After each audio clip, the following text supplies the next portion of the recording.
Bonjour tout le monde, j'espère que vous allez bien aujourd'hui. Donc, cette semaine, je vais vous présenter le régime Paelo. Donc, comme son nom l'indique, c'est un principe alimentaire qui nous provient de l'époque paléolithique. On a commencé à s'intéresser à ce type d'alimentation-là dans les années 1985, lorsqu'un chercheur a publié une hypothèse dans le New England Journal of Medicine expliquant que nos ancêtres, les chasseurs-cueilleurs et même les pêcheurs en fait, euh, avaient un régime alimentaire qui serait beaucoup plus bénéfique pour la santé de nous les humains contemporains. En fait, sa principale argumentation venait du fait que depuis 40 000 ans, le génome humain aurait changé de seulement 0,02%. Donc on serait encore extrêmement similaire à nos ancêtres, justement. Donc l'alimentation serait extrêmement compatible avec nous aussi. Son autre argumentation, c'était que en analysant les populations de cette époque-là, on s'est rendu compte qu'ils souffraient de beaucoup moins de maladies, principalement les maladies dégénératives, que nous actuellement. Donc, c'était assez surprenant comme type d'hypothèse. Donc, ça a suscité beaucoup de curiosité chez les scientifiques. Et on a commencé à faire beaucoup plus de recherches sur le sujet par la suite. Fait que c'est quoi le régime paléolithique? Très simple. On mange comme nos ancêtres mangeaient. Ça veut dire, on va seulement avoir dans notre alimentation ce qu'eux pouvaient avoir de disponible sous la main. Donc, la grosse particularité de ce régime-là, c'est qu'on va complètement changer les groupes alimentaires, en fait. Donc, il y en a qui vont complètement être proscrits, comme par exemple les produits céréaliers et les produits laitiers. On va aussi enlever tous les produits transformés, tous les produits qui sont riches en sucre, les boissons gazeuses, etc., naturellement. Donc, c'est toutes des choses qu'on ne pouvait pas retrouver à cette époque-là. Donc, ça ressemble beaucoup, au niveau du type de diète, à la diète kétogénique. La seule différence, c'est qu'on va avoir des glucides sous forme, par exemple, de fruits dans notre alimentation. Au niveau de l'apport en macronutriments, c'est relativement similaire. Ce que je veux dire par là, c'est que dans votre alimentation, ça va être environ 40% en acides gras, 30 à 40% en protéines et 20 à 30% en glucides sous forme naturellement de légumes et de fruits. Donc on voit que les paramètres sont relativement similaires. C'est peut-être d'ailleurs pourquoi aussi on va parler des gros bienfaits au niveau de la santé.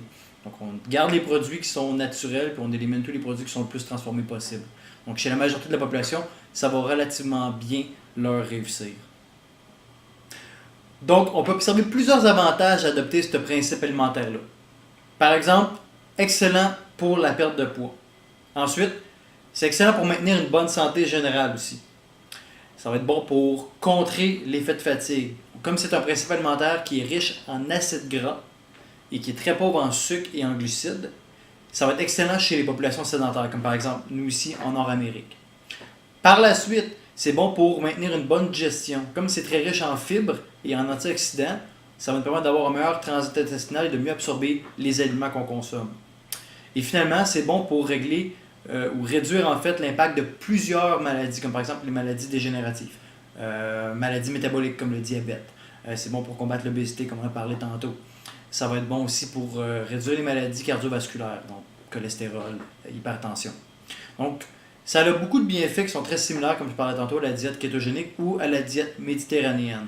Le point principal entre les trois, comme je l'ai mentionné, on élimine les produits transformés, on a de la variété, on a beaucoup plus d'acides gras.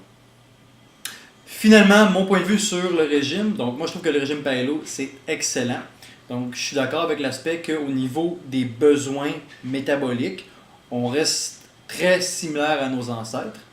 La seule chose, c'est qu'il faudrait la remodeler un petit peu plus 21e siècle, dans le sens qu'on n'a pas les mêmes conditions de vie que nos ancêtres. On n'a pas besoin de chasser notre nourriture, nous autres.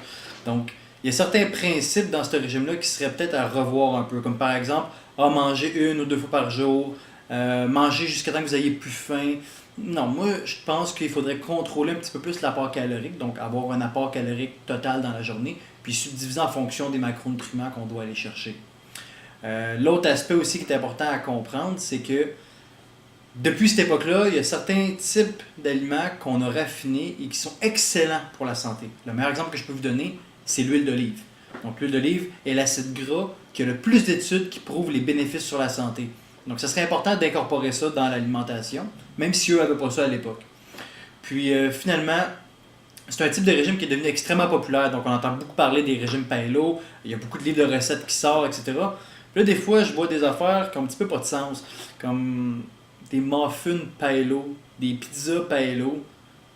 Ça marche pas en tout avec le principe, là. Donc, c'est important de comprendre c'est quoi le régime Paelo, c'est quoi les objectifs en arrière de tout ça, et de voir ce que ça fait avec vous en fait. Donc c'est tout pour la vidéo d'aujourd'hui, j'espère que ça va vous aider, surtout j'espère que ça vous a éclairé un peu plus sur la diète Paleo. Donc encore une fois, si vous avez des idées de sujets ou des questions, je vous invite à m'écrire en privé ou à commenter sous la vidéo d'aujourd'hui.